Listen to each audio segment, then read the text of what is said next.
স্নায়ুচাপ, ঝোড়ো হৃদস্পন্দন, এরপর হার্টব্রেক। ঝোড়ো হাফ সেঞ্চুরিতে যে স্বর্ণা জ্যোতিদের দিয়েছিল লড়াইয়ের পুঁজি, সেই স্বর্ণার হাতেই জয় ফসকে গেছে বাংলাদেশের। ঝিলিক ও পিঙ্কির ব্যাটে উদ্বোধনী জুটিতেই 53 রান। আগের ম্যাচেই শক্তিশালী ভারতকে রুখে দেয়া প্রোটিয়াদের বিপক্ষে দারুণ শুরু। চমৎকার স্টার্ট পেয়ে শারমিন আক্তার সুপ্তা ও অধিনায়ক নিগার সুলতানা জ্যোতিদের ব্যাটে একটু একটু করে বড় স্কোরের পথে এগিয়েছে বাংলাদেশ। জ্যোতি 32 রান করে আউট হলেও দায়িত্বশীল 50 করেছেন শারমিন আক্তার সুপ্তা।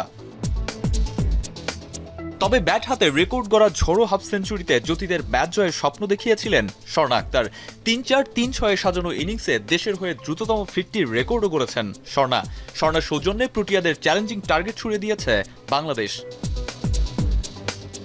বোলিংয়ে শুরুতেই নাহিদা আক্তারের ব্রেক থ্রু। নিজের বলে নিজেই ক্যাচ নিয়ে তাজমিন ব্রিটসকে প্যাভিলিয়নের পথ দেখান নাহিদা। লরা উলভার্ট ও আডনি বোসের 55 রানের জুটি ভাঙে রান আউটে জ্যোতি ফারজানার চমৎকার বোঝাপড়ায়। এরপর টাইগ্রেস স্পিনারদের নিয়ন্ত্রিত বোলিংয়ে 78 রানেই 5 উইকেট হারিয়ে বসে দক্ষিণ আফ্রিকা। তবে মারিজান কাপ ও ক্লোই ট্রাইরনের ব্যাটে ঘুরে দাঁড়ায় আফ্রিকা। মারিজান কাপকে স্বর্ণার ক্যাচ বানিয়ে প্রায় নিয়ন্ত্রণ হারিয়ে ফেলা ম্যাচে আবারও প্রাণ ফেরান সেই নাহিদাই।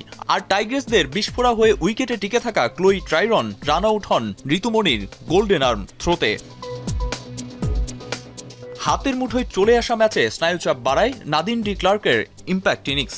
তাকেও ফেরানোর সুযোগ পেয়েছিল বাংলাদেশ।